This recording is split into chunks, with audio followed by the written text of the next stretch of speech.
Hello everyone, welcome to the YouTube channel of education world.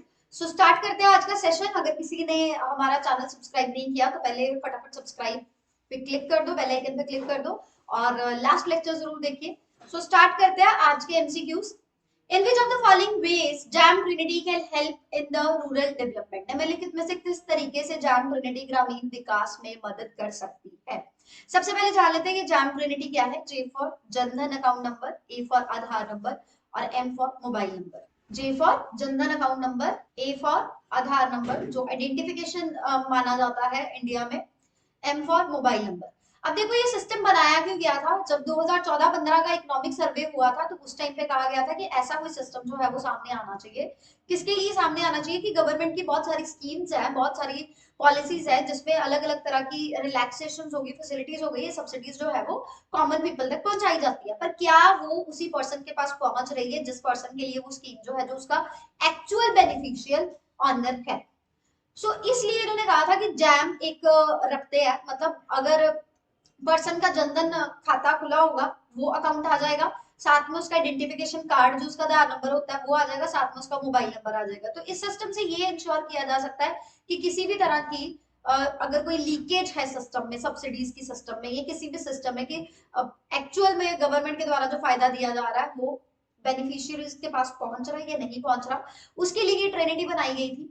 So options है हमारे पास। It will prevent the diversion of food grains from PDS system, public distribution system से food grains जो eliminate कर divert कर दिए जाते हैं या उसमें किसी तरह का फ्रॉड धुपला कर दिया जाता है, वो एक्चुअल पर्सन के पास नहीं पहुंच पाते। या डीबीटी डायरेक्ट बेनिफिट ट्रांसफर्स जो है वो रूरल डेवलपमेंट स्कीम्स के जरिए जो है वो लोगों तक पहुंचे। तो दोनों ही इसके सही आंसर है, बोथ ए एंड बी, दोनों तरह से ही रूरल डेवलपमेंट में जो है वो इसकी हेल्प मिलती है। नेक्स्ट क्वेश्चन है हमारे पास। On which of the following basis are the poverty lines defined in India? निम्नलिखित में से किस आधार पर भारत में गरीबी रेखाओं को परिभाषित किया गया है? अब देखो पॉवर्टी लाइंस यानी गरीबी रेखा। गरीबी रेखा जो है डब्ल्यू वर्ल्ड बैंक के द्वारा सबसे पहले बताया गया था कि पॉवर्टी किसको कहते हैं। पॉवर्टी कहते हैं कि लोगों के पास कम इनकम होना ताकि वो अपनी बेसिक नीड्स को भी पूरा ना कर पाए। ऐसा वर्ल्ड बैंक का कहना है कि जब कोई पर्सन जो है वो अपनी बेसिक नीड्स भी पूरी नहीं कर पाता तो उसका मतलब ये है कि वो गरीबी में है, दैट इज पॉवर्टी। फिर एक चीज और बताई गई है, poverty line basket. Poverty line basket किसको बोला जाता है? बास्केट में वो सारी गुड्स जो बेसिक नेसेसिटीज है, फूड ग्रेन्स हो गए जैसे, ठीक है, अगर वो आप पूरा नहीं कर पाते, मतलब वो गुड्स जो है जो बेसिक नेसेसिटीज है उनको कवर किया जाता है पॉवर्टी लाइन बास्केट में। और इसी के साथ एक और टर्म यूज की जाती है, poverty ratio. Poverty ratio means people और population below poverty line. Poverty line से नीचे जितने भी हैं उसको हम लोग क्या बोलते हैं? Poverty ratio. Head count ratio इसको दूसरा टर्म बोला जाता है। हेड काउंट रेशो जो है that is equals to poverty ratio, यही इसका दूसरा नाम है। अब देखो इंडिया में, अगर हम इंडिया में बात करें तो पॉवर्टी लाइंस जो मेजर की जाती हैं वो monthly per capita consumption expenditure पे की जाती है। वैसे दो तरीके होते हैं, एक होता है इनकम लेवल, एक होता है कंजम्पशन एक्सपेंडिचर। कंजम्पशन एक्सपेंडिचर को अगर नोट किया जाए ना तो इंडिया में मंथली बेसिस पे अगर कंजम्पशन एक्सपेंडिचर को नोट करते हैं तो वो बेसिस बनता है पॉवर्टी लाइंस को डिफाइन करने का। अब बात ये है कि रूरल जो पॉवर्टी एस्टिमेशन लगाता है वो कौन लगाता है? नीति आयोग। कब सेटअप किया गया था इसको? 1 जनवरी 2015 में। इसके लिए सारा डाटा किसके द्वारा कलेक्ट किया जाता है? एनएसएसओ द्वारा। एनएसएसओ क्या है? National sample survey organisation. National sample survey organisation. और ये किस डिपार्टमेंट के अंदर आता है? Ministry of statistics and programme implementation. Ministry of statistics and programme implementation. अब नेक्स्ट बात करते हैं, इन विच ऑफ द, अब नेक्स्ट स्टार्ट करते हैं कि क्वेश्चन है, in which year did the SR Hashim committee report submit its report to identify the poor living in the urban areas only? SR Hashim समिति की report ने किस वर्ष में केवल शहरी क्षेत्रों में रहने वाले गरीबों की पहचान करने के लिए अपनी रिपोर्ट पेश की थी? अब देखो प्लानिंग कमीशन ने कमेटी बिठाई थी अर्बन पुअर के ऊपर। प्लानिंग कमीशन 2015 से पहले था नरेंद्र मोदी जी की गवर्नमेंट के अंडर। 1 जनवरी 2015 को नीति आयोग ने प्लानिंग कमीशन को रिप्लेस कर लिया था। NITI Aayog as a think tank सामने आया था।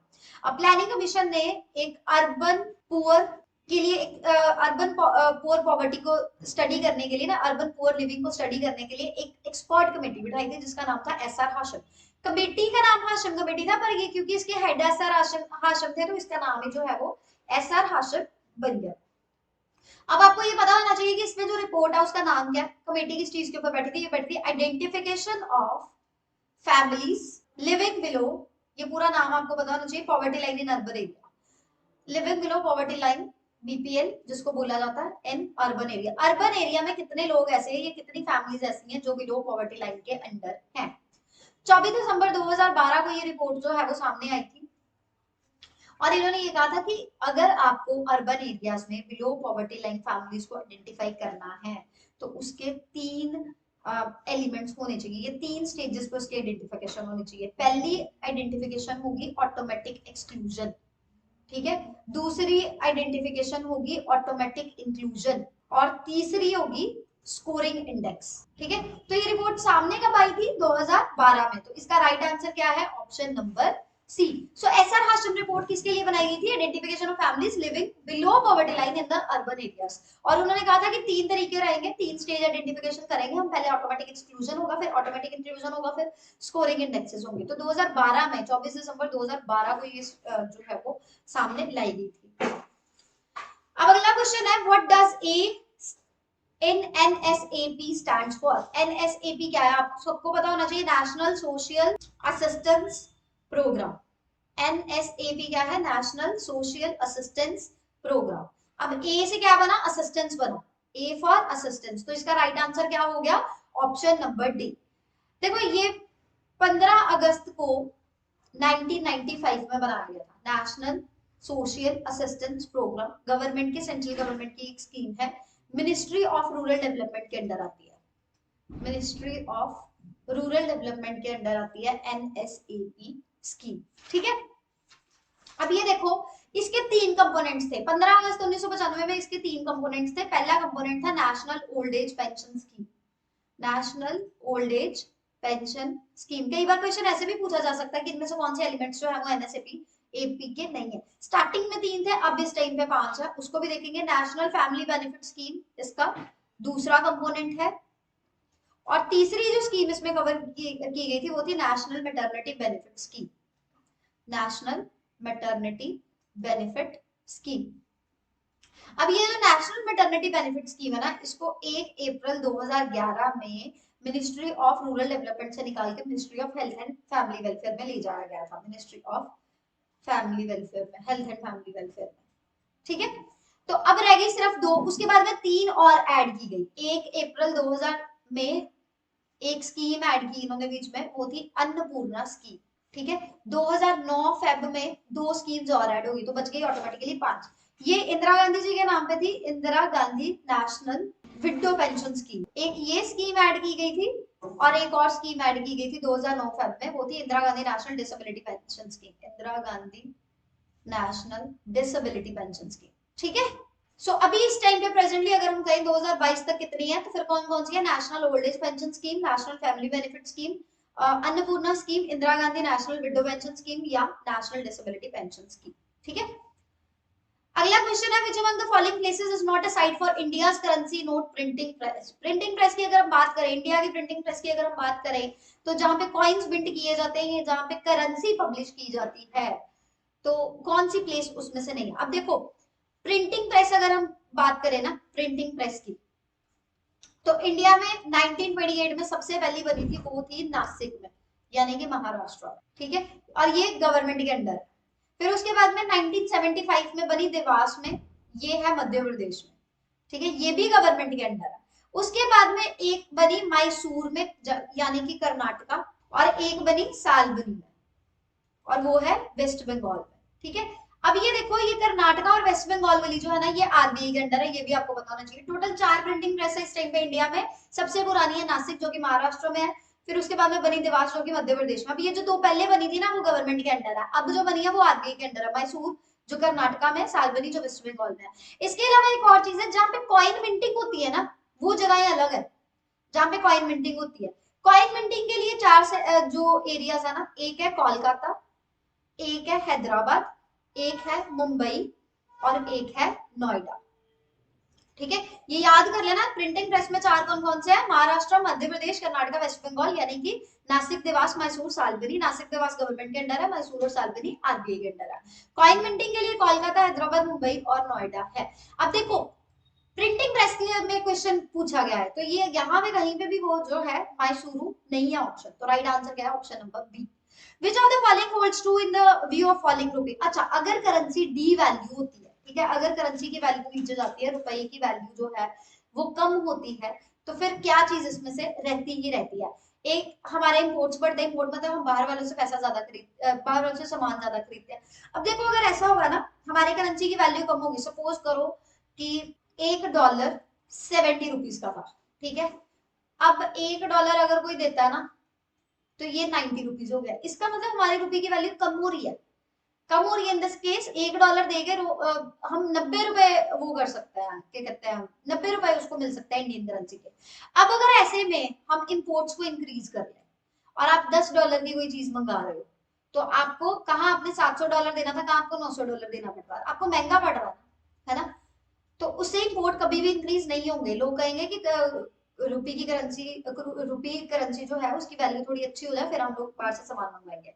It increases exports, export increase होगा, यहाँ से लोग सामान ज्यादा खरीदेंगे। अब देखो 70 रुपए की अगर कोई चीज है, ठीक है, और आप 90 रुपए की कोई चीज खरीद रहे हो, सपोज कर लो उसका ओरिजिनल प्राइस जो है वो 70 रुपीज का है, ठीक है, आपको वो जो एक यूनिट पहले 70 रुपीज में मिल रहा था, अब आपको एक यूनिट से थोड़ा ऊपर जो है वो आपको $1 में मिल जाएगा, ठीक है। पहले आपको $1 में मिलती है सिर्फ 70 रुपए वाली चीज, अब आपको $1 में वो चीज मिल रही है जो एक्चुअल में 90 रुपए की है, मतलब आपको क्वांटिटी ज्यादा मिल जाएगी, ठीक है, आपको यूनिट से ज्यादा मिल जाएगी, तो ऑटोमेटिकली लोग ज्यादा से ज्यादा यहाँ से खरीदेंगे, ठीक है।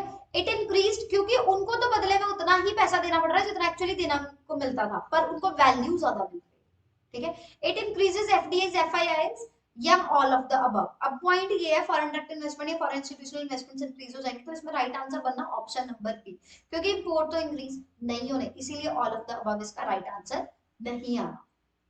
ज्यादातर इंफॉर्मेशन टेक्नोलॉजी डिपार्टमेंट अगर देखो या information technology enabled services department देखो, वहां पे डीवैल्यूएशन का बड़ा फायदा होता है, पर हमारे क्योंकि डेफिसिट बहुत ज्यादा है तो हमारे डेफिसिट्स भी इंक्रीज हो जाते हैं।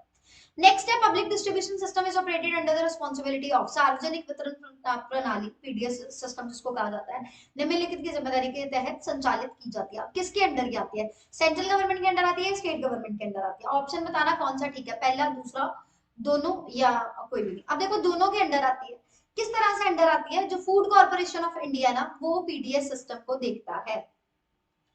अब फूड कॉर्पोरेशन ऑफ इंडिया है सेंट्रली ओन्ड, ठीक है। Ministry of consumer affairs, ministry of consumer affairs जो कैबिनेट मिनिस्ट्री है, food and public distribution.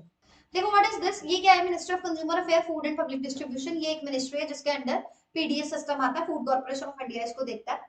State और सेंट्रल दोनों की ही रिस्पॉन्सिबिलिटी है। देखो सेंट्रल गवर्नमेंट का इसमें पता क्या काम होता है? फूड ग्रेन्स को प्रोक्योर करना, स्टोर करके रखना, ट्रांसपोर्ट करना और स्टेट में डिवाइड करना। स्टेट का काम जो होता है ना वो ऑपरेशनल लेवल का होता है कि किस पर्सन तक पहुंचाना है, राशन कार्ड इशू करने हैं, प्रॉपर फंक्शनिंग देखनी है। तो जो ऑपरेशनल पार्ट है वो स्टेट के पास आ जाता है, जो ओवरव्यू वाला सुपरविजन वाला पार्ट है या अरेंजमेंट वाला पार्ट है या प्रोक्योरमेंट वाला, वो सेंट्रल गवर्नमेंट के पास आता है। ये एक्चुअल ओरिजिनली में अगर देखा जाए तो 14 jan 1945 में इशू किया गया था। उस टाइम पे इसमें दो सिस्टम थे, आरपीडीएस और टीपीडीएस, ठीक है। आरपीडीएस जो है वो है रिवैम्प्ड पीडीएस और टीपीडीएस जो है वो है टारगेटेड पीडीएस। तो टारगेटेड पीडीएस का मतलब ये था कि फेयर प्राइस शॉप्स को डील करो, कि जेन्युइन प्राइस जो है वो चार्ज किए जाए, और रिवैम्प्ड पीडीएस सिस्टम जो था उसका मेन फोकस ये था कि सामान जो है वो प्रॉपर्ली लोगों तक पहुंचे। तो इंडिया में 14 jan 1945 में ये दो सिस्टम्स की बात की थी, और एक्चुअल में पीडीएस जो है वो जून 1947 में इंप्लीमेंट कर दिया गया था। अब अगले क्वेश्चन पे चलते हैं। Who is the chief economic adviser of India? अभी इस टाइम पे चीफ इकोनॉमिक एडवाइजर मैं प्रेजेंटली बता रही हूँ, मार्च 2022 के हिसाब से चीफ इकोनॉमिक एडवाइजर अभी कौन है? इनकम्बेंट वी अनंता नागेश्वर। देखो 28 जनवरी 2022 को इनको चीफ इकोनॉमिक एडवाइजर जो है वो बनाया गया था। ये कौन होता है? इसका रैंक जो है ना वो secretary of government of India के बराबर होता है। ये होता है head of division of department of economic affairs, department of economic affairs, ministry of finance, government of India. Ministry of finance के अंडर जो डिपार्टमेंट आता है डिवीजन ऑफ इकोनॉमिक अफेयर्स, उसका हेड माना जाता है चीफ इकोनॉमिक एडवाइजर को।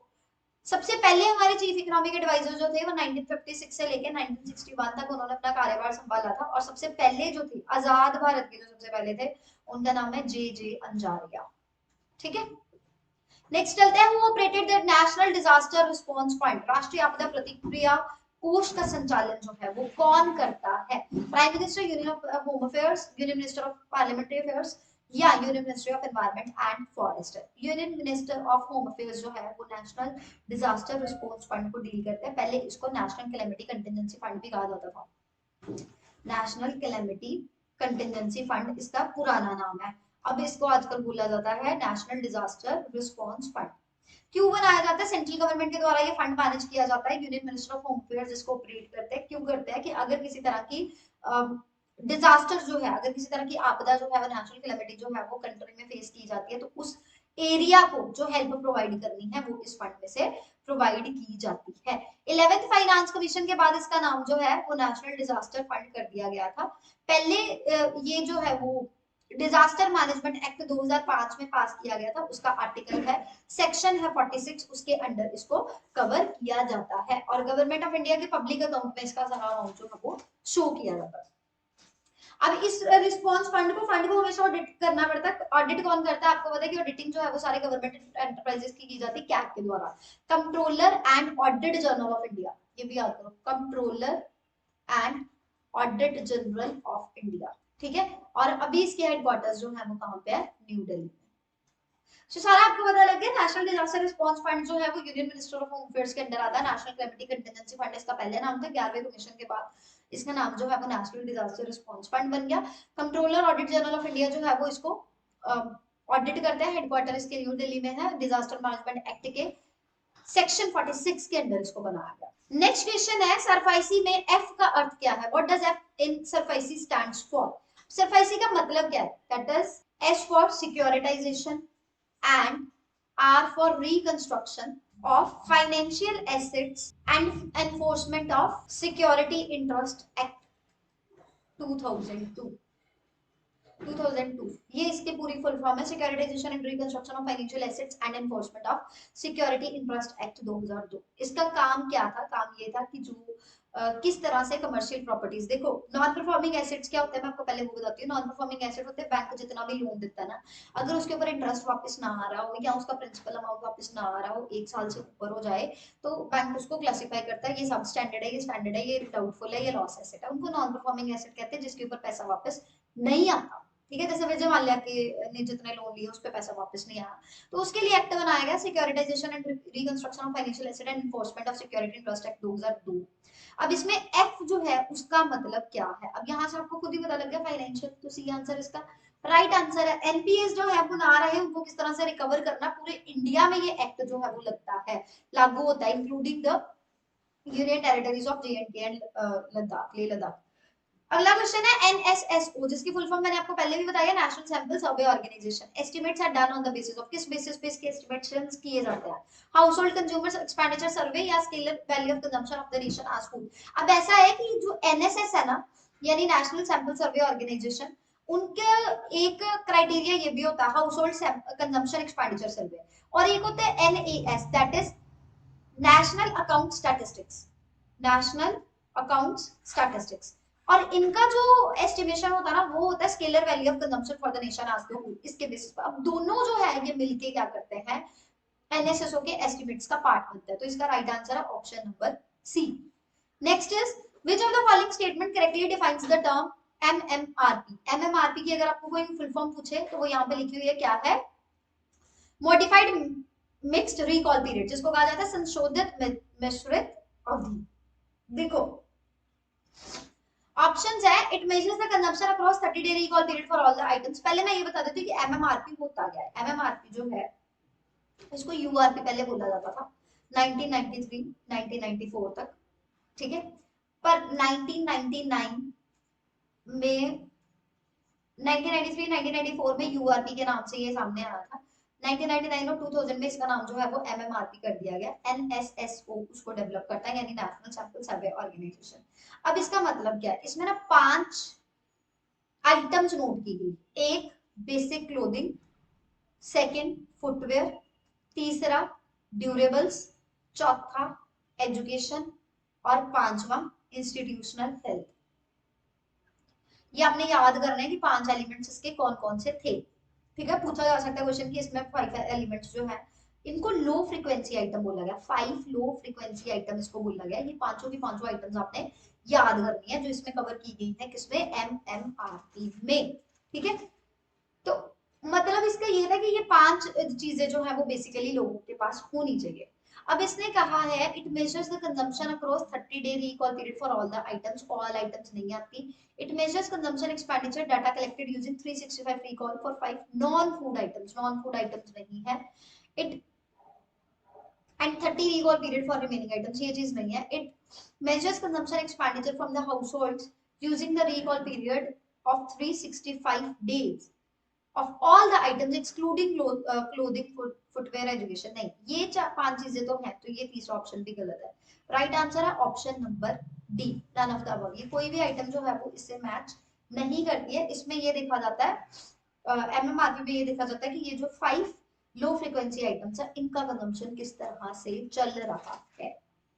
Next question दिया है having which of the following statement are correct और incorrect with respect to the strategy of poverty alleviation programmes in India. अब इंडिया में गरीबी को दूर करने के लिए बहुत सारे प्रोग्राम्स जो है वो चलाए जाते हैं। अब भारत में गरीबी उन्मूलन कार्यक्रम की रणनीति के संबंध में निम्नलिखित में से कौन सा कथन गलत है? कौन सा कथन जो है वो गलत है? पहला, transition from reducing poverty to inclusive growth. बिल्कुल इंडिया टारगेट कर रहा है, हम लोग टारगेट कर रहे हैं कि हमारी गरीबी कम हो और हम इंक्लूसिव ग्रोथ के ऊपर जाए। दूसरा, women equality to gender empowerment, ये भी बिल्कुल ठीक है। तो हम कह ही नहीं सकते ना कि ये दोनों स्टेटमेंट में से कोई गलत है, नीदर ए नॉर बी।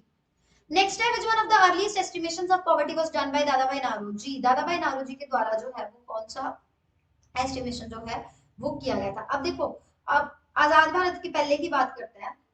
1938 में ना पहले एक बुक आई थी, पहले दादाभाई नारोजी की बात करते हैं। इनकी एक बुक आई थी, poverty and un British rule in India, ये इनकी बुक का नाम है। ठीक है, जिसमें इन्होंने कहा था 16 रुपए से 35 रुपए तक की उन्होंने पर कैपिटा इनकम इंडिया में डिटर्मिन की थी। ये उनकी बुक थी। इसमें उन्होंने सबसे पहले 1800 के आसपास जो है वो अपना एस्टिमेशन किया था। बाद में 1938 में नेशनल प्लानिंग कमेटी बैठी, जो बाद में प्लानिंग कमीशन बना।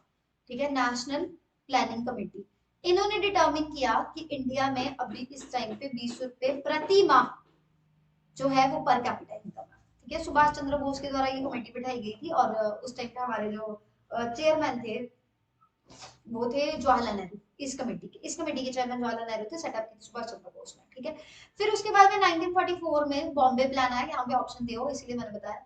बॉम्बे प्लान पर्टिकुलरली ये आया था कि बॉम्बे साइड पे जो इंडस्ट्रियल सेटअप है उसको डिटर्मिन करने के लिए। यहाँ पे उन्होंने कहा कि पर कैपिटा इनकम जो है ना वो 75 रुपीज, बहुत ज्यादा बता दी थी उन्होंने, 75 per capita income. Per capita income होती है पूरी एक बंदे की इनकम एक साल में। ठीक है, तो अर्लीस्ट एस्टिमेशन सबसे पहले दादाभाई नारोजी ने किया था। तो ये आपको तीनों याद होने चाहिए कि बिफोर इंडिपेंडेंस, प्री इंडिपेंडेंस का बताया मैंने। एक दादाभाई नारोजी ने किया था, उनकी बुक आई थी poverty and un-British rule in India. 1938 में नेशनल प्लानिंग कमेटी ने किया था, जो बाद में प्लानिंग कमीशन बना, अब नीति आयोग है। 1944 में बॉम्बे प्लान बना।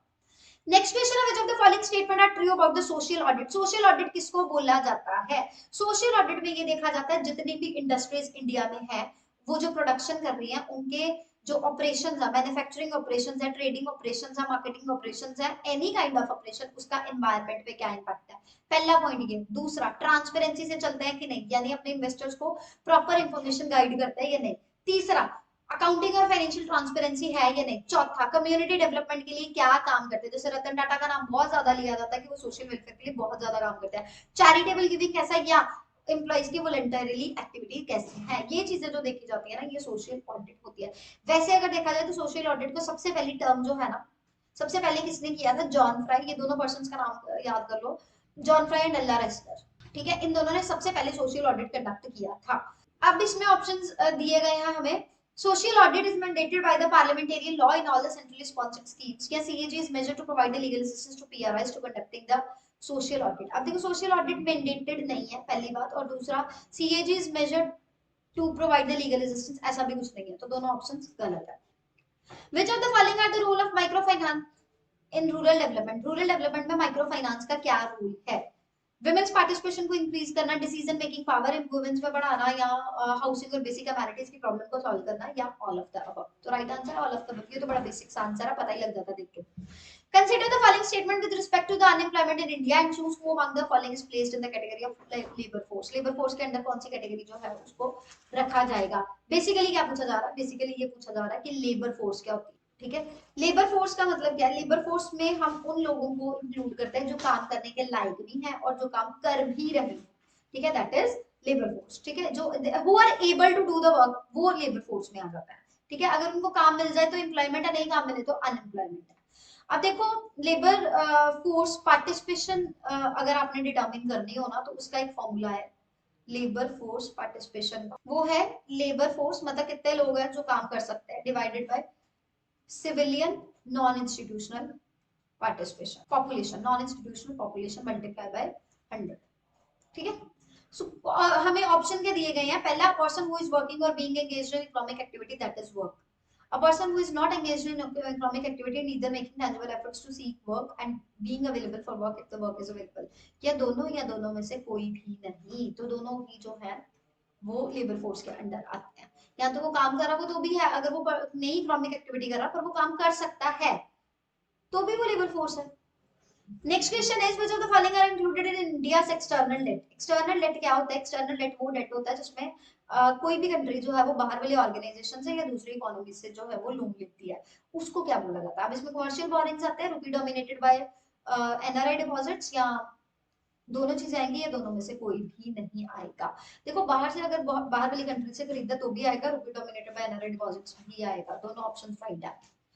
नेक्स्ट क्वेश्चन है हमारे पास, इन which year the NITI Aayog has been established. मैंने आपको पहले भी बताया, पहले प्लानिंग कमीशन, पहले नेशनल प्लानिंग कमेटी बैठी थी, सुभाष चंद्र बोस ने सेटअप की थी और जवाहरलाल नेहरू जो उसके चेयरमैन थे।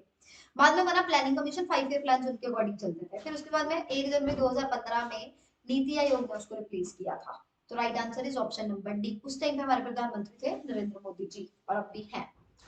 Budget deficit can be reduced by, budget deficit को कैसे कम करोगे। पहली बात, बजट डेफिसिट खुद आ गए। देखो, बजट डेफिसिट का मतलब ये है कि जो हमें घाटा होता है, जो हमें इंपोर्ट एक्सपोर्ट करता है ना, बाहर से सामान खरीदते तो हम उनको पैसा देते हैं, बाहर वाले हमसे खरीदते तो वो हमें पैसा देते हैं। तो इसमें अगर हमने ज्यादा बेच दिया सामान तो फायदा होगा, अगर हमने कम, मतलब अगर हमारी स्पेंडिंग ज्यादा हो, इंपोर्ट पे खर्चा ज्यादा हो, एक्सपोर्ट की इनकम कम हो, तो हमें होता है घाटा। ठीक है, वो होता है बजट डेफिसिट। बजट डेफिसिट यानी व्हेन एक्सपेंसेस एक्सीड रेवेन्यू, जब रेवेन्यू से ज्यादा खर्चे हो जाए तो उसको हम क्या बोलेंगे, बजट डेफिसिट बोलेंगे। इसमें कैपिटल रिसिप्ट भी आती है, रेवेन्यू भी आती है। अब बजट डेफिसिट में ना कुछ चीजें और भी होती है, जैसे revenue deficit, fiscal deficit, primary deficit. Revenue deficit अगर आपको इकोनॉमिक्स में कोई पूछ ले तो वो क्या होता है, रेवेन्यू डेफिसिट होता है revenue expenditure minus revenue income. ठीक है, फिस्कल डेफिसिट होता है टोटल एक्सपेंडिचर, टोटल एक्सपेंडिचर जितना टोटल जितना खर्चा हुआ, चाहे वो रेवेन्यू चाहे वो कैपिटल है, माइनस टोटल रिसिप्ट। पर इसमें बोरिंग नहीं आनी, इसमें बोरिंग को एक्सक्लूड करना है। ऐसे भी बड़ी बार प्रीवियस ईयर्स में क्वेश्चन पूछे जाते हैं, बोरिंग को क्या रखना, रखना कि नहीं रखना, एक्सक्लूड करना है। प्राइमरी डेफिसिट में fiscal deficit minus interest payments. तो हम ये बजट डेफिसिट को कम कैसे करेंगे, डायरेक्ट टैक्स कम करके, या सब्सिडीज या वेलफेयर प्रोग्राम्स में खर्चा ज्यादा करके, या जीएसटी इंप्लीमेंट करके, या दोनों में से कोई भी नहीं। तो अगर हम लोग जीएसटी इंप्लीमेंट करेंगे, थोड़ी ट्रांसपेरेंसी और लेके आएंगे, या जीएसटी इंप्लीमेंट हो चुका है अभी इस टाइम में हमारी इकोनॉमी में, तो उससे हम कर सकते हैं, इसको बजट डेफिसिट को कम कर सकते हैं, ताकि ज्यादा से ज्यादा टैक्स रेगुलेशन आएगा तो ऑब्वियस टैक्स कलेक्शन होगा, अच्छा टैक्स कलेक्शन होगा। कहने का मतलब ये है कि किसी तरह का ये नहीं है कि गवर्नमेंट भी अननेसेसरी टैक्स कलेक्ट कर रही है या पब्लिक भी अननेसेसरी टैक्स दे रही है। तो बजट डेफिसिट को इस चीज से रिड्यूस किया जा सकता है। सो ये हमारे आज के क्वेश्चन थे सारे। फटाफट से हमारे यूट्यूब चैनल जो है वो सब्सक्राइब कर लो, बेल आइकन पे क्लिक कर लो, ताकि डेली हम लोग जो है वो इकोनॉमिक्स, इंडियन इकोनॉमी का सेक्शन जो आपके कॉम्पिटिटिव एग्जामिनेशंस में, जर्नल अवेयरनेस में इसके क्वेश्चंस यूजुअली पूछा जाता है, तो हर एक पेपर के लिए ये इंपॉर्टेंट रहता है। So thank you so much.